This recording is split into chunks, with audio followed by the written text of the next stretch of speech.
What's going on? DJ Sandman, Tampa, Florida, representing Port Tampa, 813, born and raised.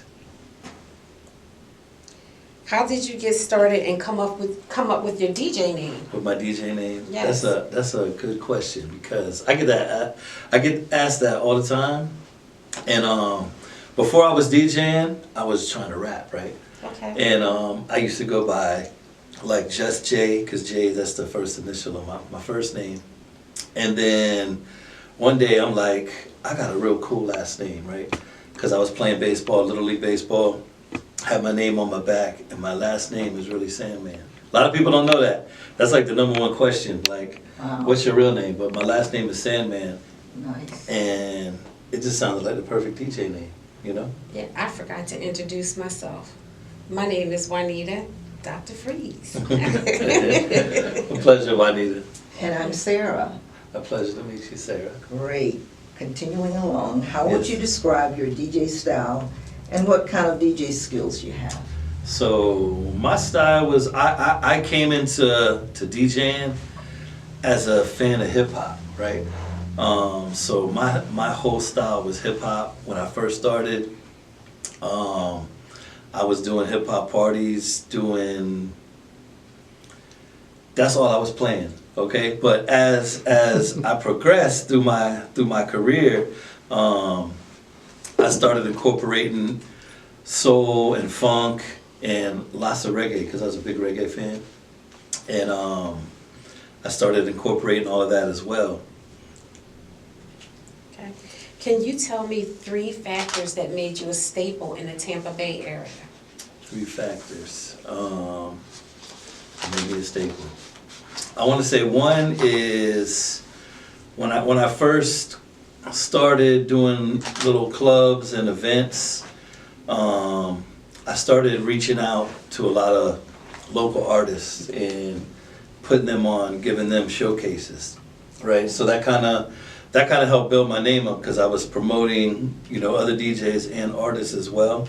And then I started doing a radio show out of USF at WBUL on a college radio. Okay.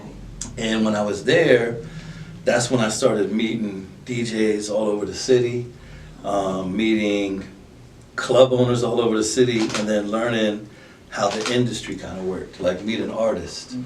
So that was one of the big factors, because when people like, say Biggie and Bad Boy started, Mm-hmm. like, I had Puffy's business card. They sent it to the radio station. They would call the radio station. Method Man from Wu-Tang would call me and ask me to play his records.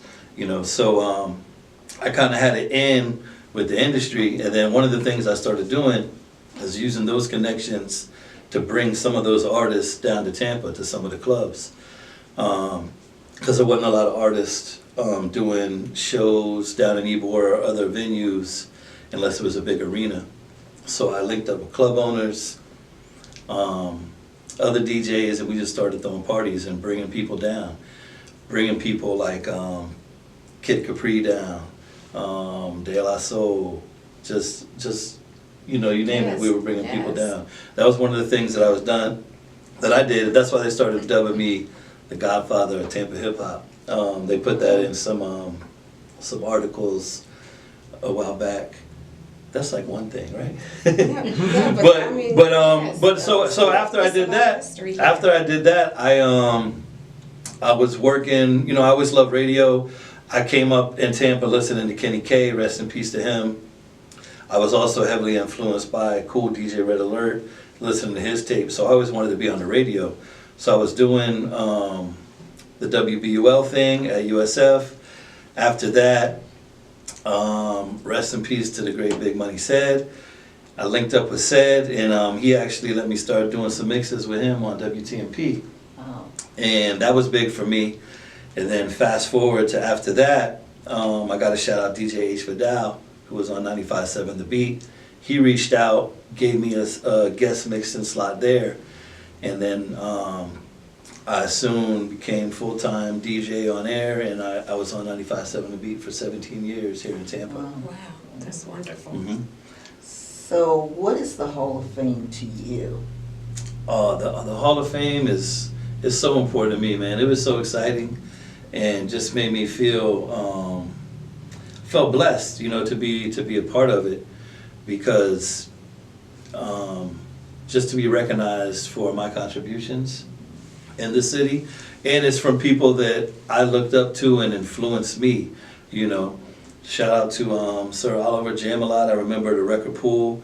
I remember being just a shorty. I couldn't even drive yet, but you know, I would pick up the little newspaper magazines in the record stores here in Tampa, and I would see when they were having a convention. I would see the Jamalot record pool. I would be in record stores seeing the Jamalot stamp on there. But being in the Hall of Fame is definitely a blessing for me. What do you think of the current inductees?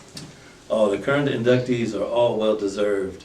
All well deserved. We have a real good community here, and to see, I've watched so many DJs from when they started to where they are now, and it's a beautiful thing, and I think they're all deserving of being in the Hall of Fame.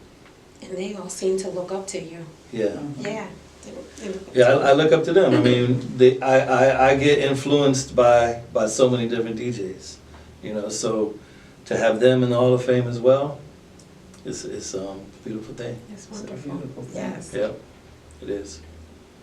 So why a Hall of Fame, and what do you feel it should be about heading into the future? Why the Hall of Fame?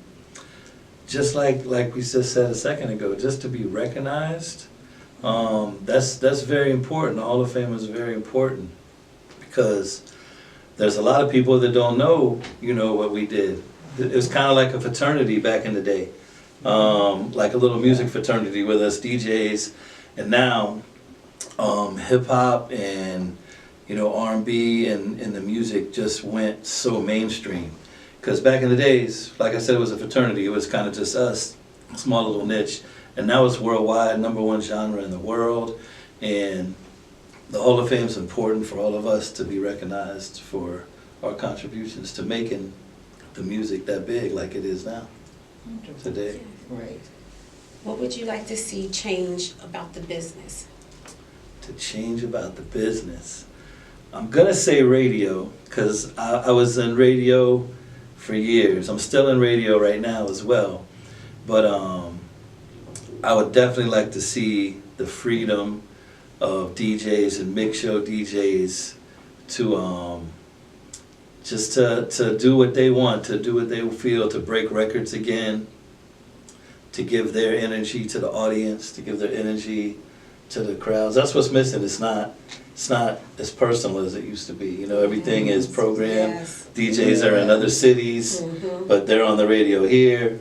I would definitely like to see that change. Okay.